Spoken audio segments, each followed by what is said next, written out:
Njengoba silana emarobotini hayi ukuthi silana for imali kuphela. Vele from very ngisaqala ukuperforma vele this was my dream. Much babuye Italy but then how much baya America. Bathi uzoyithola kanjani uhlele ekhoneni.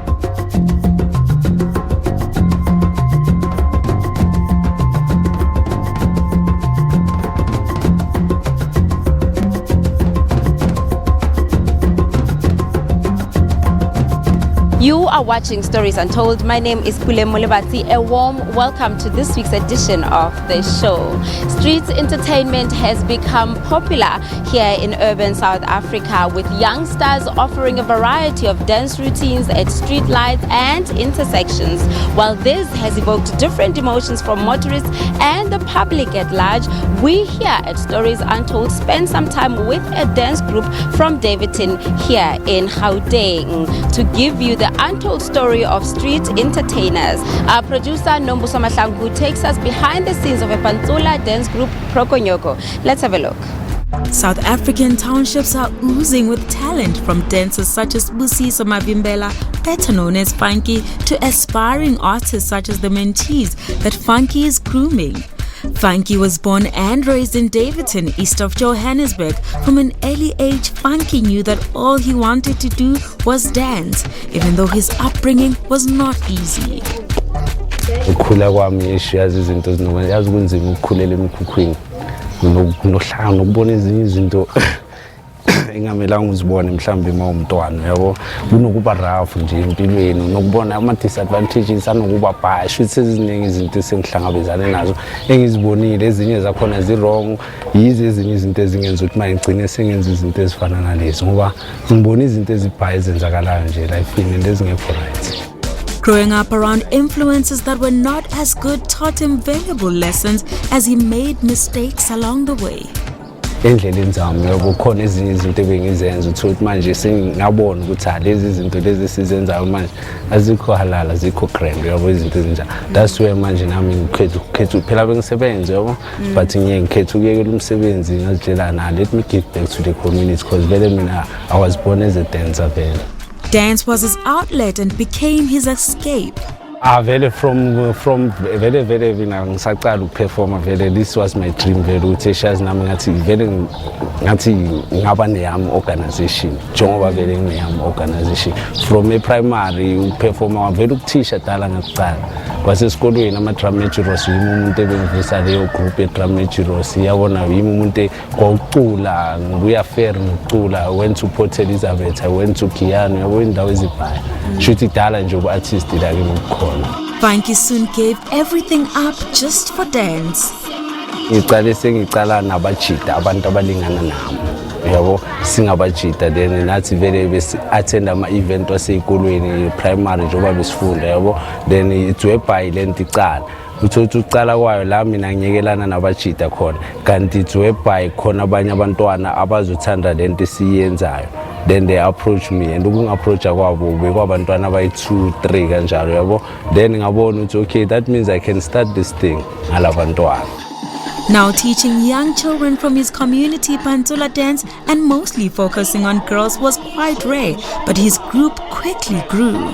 Qala kwami ngalabantwana abayi-3 it's whereby nabo bazokoleka abachumi babo wathola ukuthi sekuyagcwala manje la ejardini. It's where it started this thing.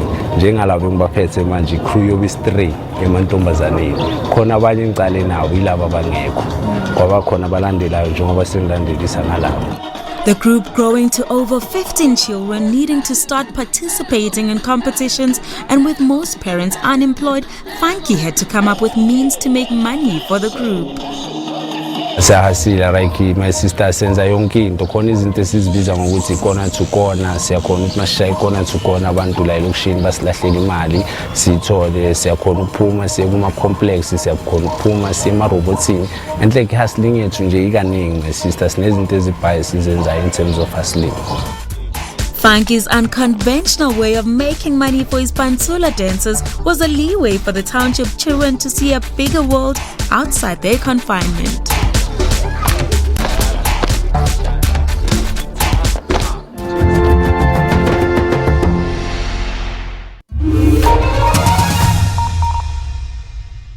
Spoil your loved ones with festive Yodel favorites this festive season. This 6-disc Platinum Deluxe re-release box set has it all, including the Yodelettes, Lil Yodel, and Yodeler Holiday. Yodel love it. Or you can give them what they really want this festive season, like 12 500ml Castle Light cans for only $129.99. Only from Tops at Spar, not for persons under the age of 18. They need to step up and take responsibility. He believes that these banks were actually enablers of state capture. I met senior directors of HSBC and Standard Chartered. I found a great reluctance from both of them. Daveyton Pantshula was very actively involved in calling out state capture. The Guptas would tell you, if you don't do what we want by Wednesday, you won't be a director general. The murder case has implicated some senior public servants. Tell us more. Indeed, this case has gained more traction, as we see, after an auditor has testified on the financial flows between Siemens and Bagili. Department of Community Safety, Security and Liaison and the Department of Health had promised that it will strengthen security in all hospitals in the province. That has not yielded any positive results. We believe that the fourth industrial revolution can change things for us. We can do telemedicine. Now that means that over a long distance or any distance, I don't have to go and visit a doctor. I can actually see the doctor online. In Africa, we don't have sufficient doctors. In Africa, we don't have sufficient clinics. It actually makes sense. Wi-Fi and 5G technology formed some part of the conversation that took place right here. 5G, of course, has the advantage of better experience and also the high efficiency when it comes to the cost per bit. We haven't issued spectrum in the last 10 years. We have 4G today, which we have had to harvest spectrum from other technologies to be able to get 4G, and now it's costing us a lot more money. Many, if not most, small medium enterprise businesses are making technology their own businesses. On Network every Sunday at 8:30 p.m.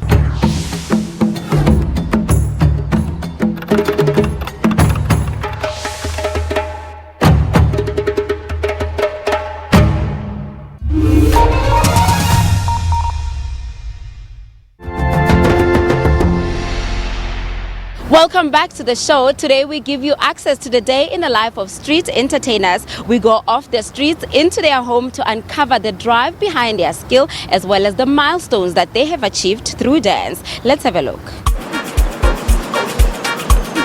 When people halt at a red robot and see children dancing in front of them, some may see street beggars and some may wonder why children are dancing on the streets for money, while some see talented children showcasing their skills. And this is exactly what the Prokonyoko crew does every weekend in and around the Fourways area.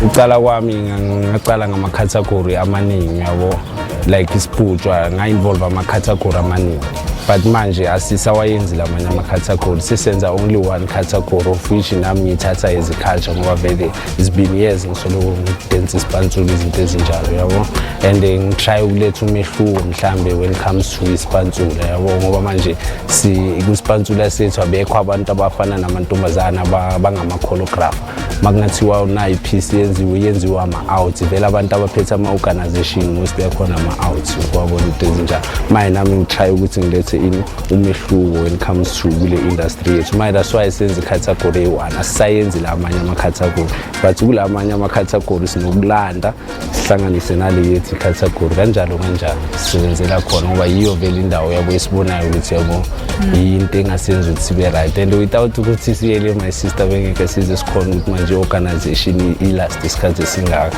ngoba uyi-understand ukuthi inyuko, and yabo ama-background abantwana vele awafani, abanye uyabona abakhoni ukwenza, abanye bayakhona. Mayingawo sikhetha ukuthi hayi isipenzise ukuthi sihlupha abazali ngoba umzali kunokuphela unyaka umzala angakhipha ngisho washeleni la ku-organization but siyakhona ukuthi ngonyaka siphume mhlambe kayi-26 or kayi-25 for i-safety yabantwana futhi laba engisebenza nabo manje abanye bakhona basha yabo abakayijwayeli le hustling thina esesijwayele ukuyenza yingakho ngithi i-robot livala 30 seconds thina sidensa boma 18 seconds then isebenzise boma 4 or 5 seconds for i-collection then isiphume imoto mazihamba kanje zihamba thina sekudala sisihleli laphaya.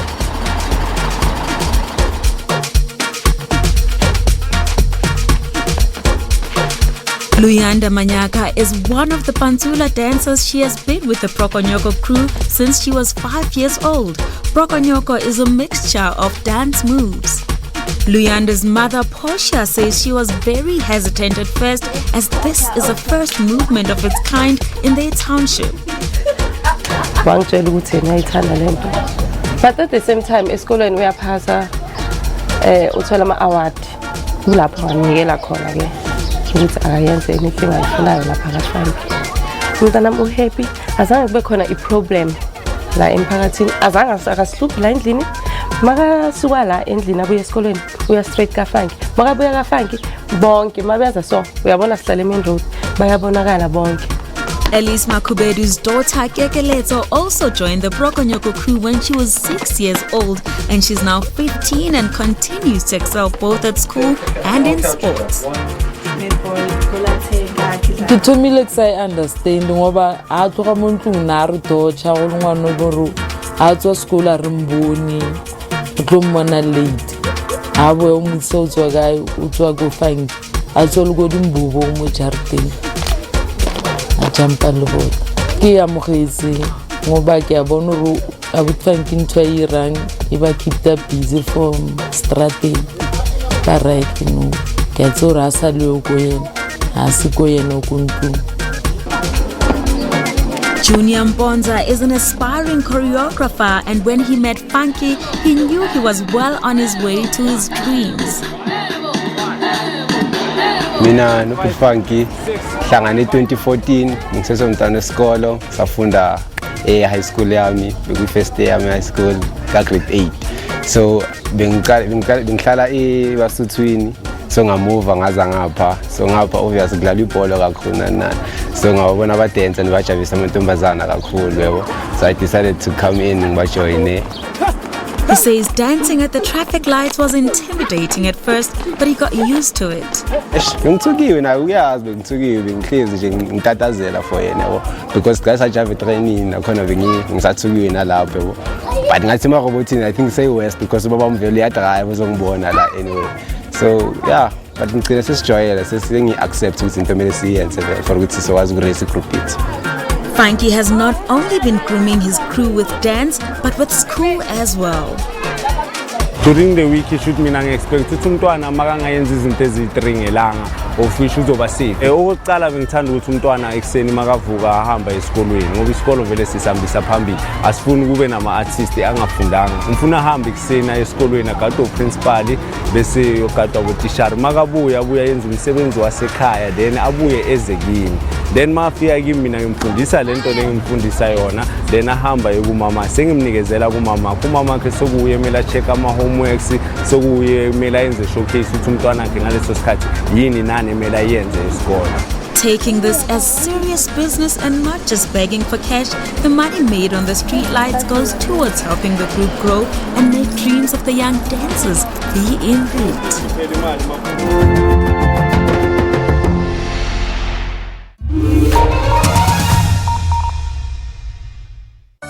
Are you and your loved ones tired of constantly changing outfits this festive season?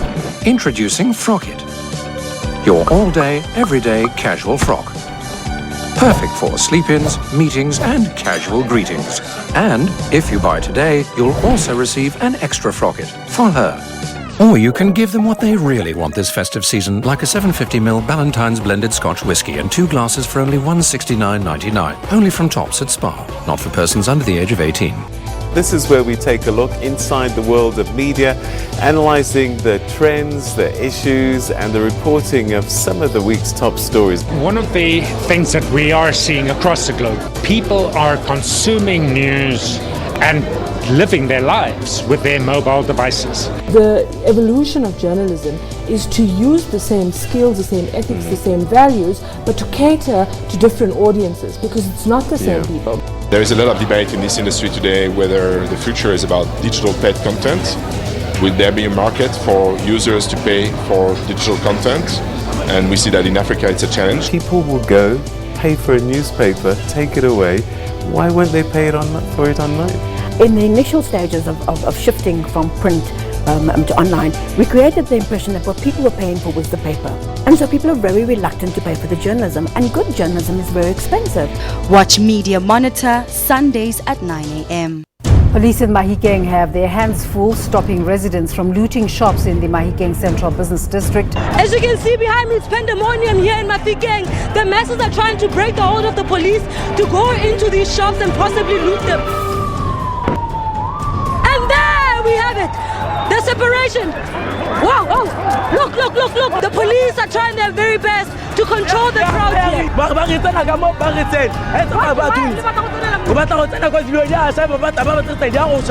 He's saying that it's better for them to go in there and take the stock before it is wasted in the fire. The exact cause of the fire is still unknown, but electrical fault is suspected.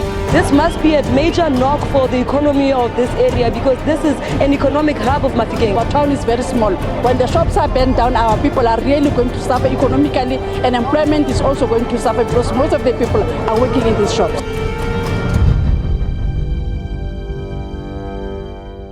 The SABC News mobile app is your one-stop digital portal to all the news you need. Stay connected with the latest in breaking news. Watch the SABC News channel along with clips and live streams of all the big news events. And listen to all the SABC News radio stations live, including podcasts and much more. Simply download the SABC News app to your Android or iOS device from either the Play Store or the App Store. SABC News, independent, impartial.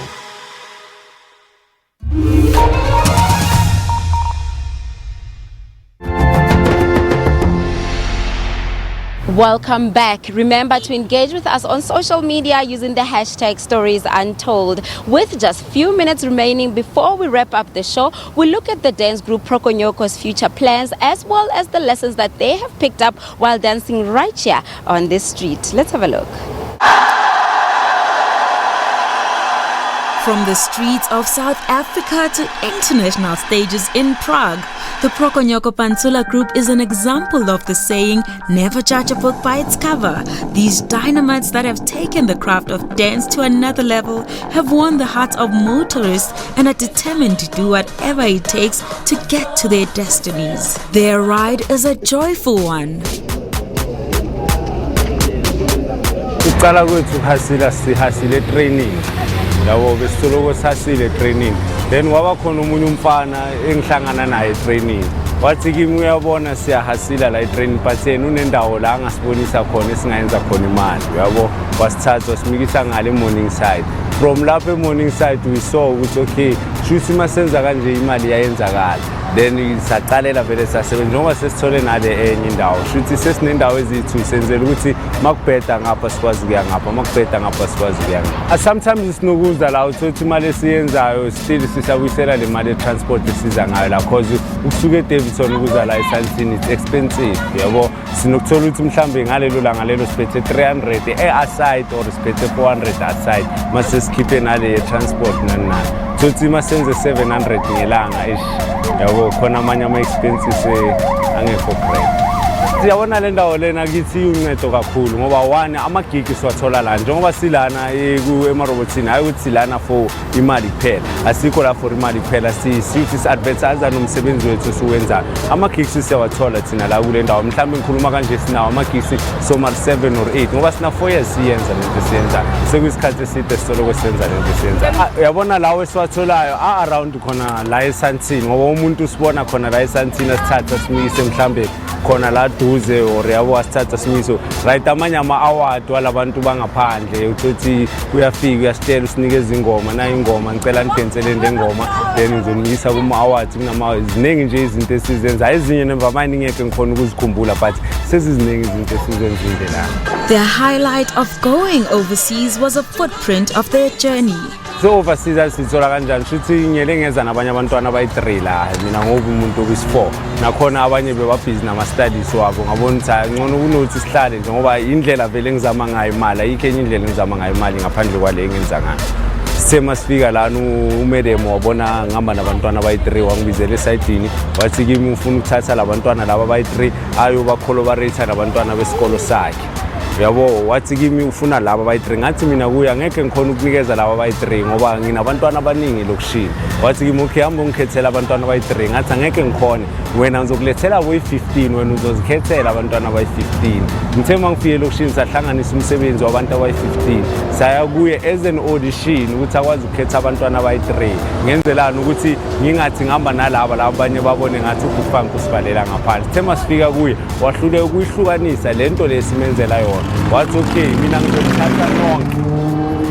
ngizonithatha nonke but manje angeke ngikhona ukuthi manje nginenzela ama-visa nginenzela ama-passport nina umntwana uzoba ne-passport ne-visa yilo ngizohamba naye. Then we had to go out and hustle ukuthi sithole i-visa nama-passport. I-passport isikhoste 400 bese i-visa isikhoste 1,200 for abantu abayi15. Then we have to hustle then we sayithola leyo mali njengoba sithola sesinawo ama-passport isikhonile ukuhamba safika nase-Prague sathola number 1 sabuya. Mangithola ikhala ukuthi umntana kumele aye overseas yo bengine stress. Mawuthi ufonela ifamily ukuyabona uyaphi umntana overseas. Human trafficking igcwele so yabo. Then bangifaka umqondo omningi yabo enhloko ngathi yo ahazi. Mangizothi angayi uyaluza ahazi. Only good news. We prayed and prayed and prayed. We prayed every day. Okay, lafika ilanga abantwana abahamba overseas sabakhaphe airport. Sibambe imizimba ukuthi yo bangajikela uFanki phambili abantu. Okay, they go overseas. We keep on calling her each and every hour. Simfonela each and every time. Ngithi ngishuthela ithambe ngibona ukuthi wenzani. Yabo? Uhappy nakhona la mangikhuluma naye ne uyangitshela ukuthi mama yazi ikora past 9 ebusuku mara la ku light angisendela isithombe ngizwa ngathi khona okhalayo background yabo. Ngithi bapha bopalisa bapha abombala labo bathi hayi bangali yabo. Mase ngithi futhi ngiyama WhatsApp futhi besikhuluma via WhatsApp akasaphenduli yo sangilapha. Bathi entathakusa basendela ama pics abantwana abahappy then ngakhuluma naye okay ya. Mase babuya futhi abese ngikhululekile nje till baze basitshele futhi ukuthi bayabuyela futhi by America. Angisho manje babuye Italy but then how much America. Even in South Africa, the youngsters have won the hearts of motorists. When Stories Untold was filming the crew, they invited some of their friends to come over and make some donations. The mentees all aspire to be creatives and are very optimistic about their future. But I was into Sibusiso Fanki contemporary dance. Yeah, ngajiva nabo kufanele ngiyayithanda dance. Ngiyafuna ukuqhubeka ngibe dance vele ngimanje ku grade 12 ngihambe ngiye esikoleni vele akufunda khona dance all about arts. Enhle ngithanda arts as a whole not dance only. Fanki's old friends are proud of him and they recognize all his efforts.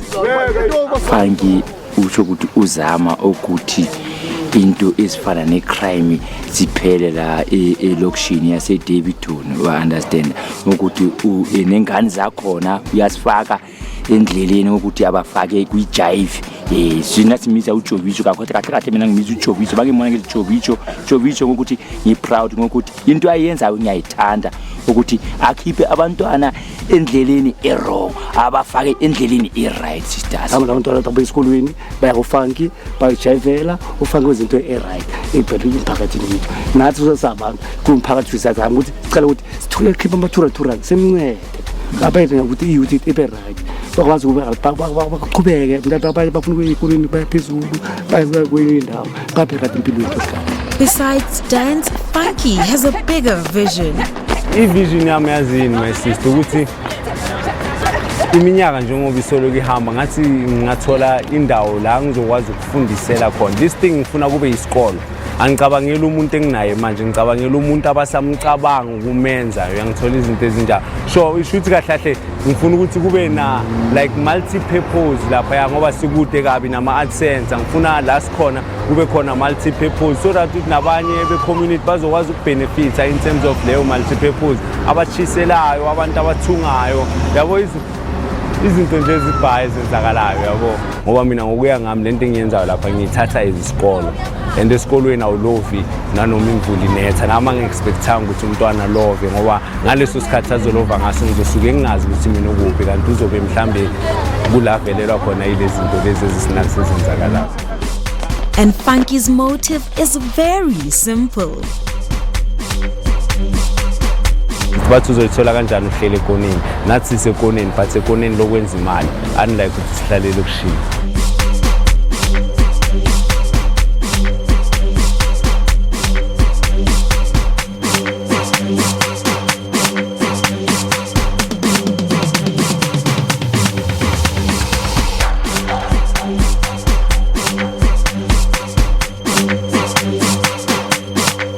Mr. G.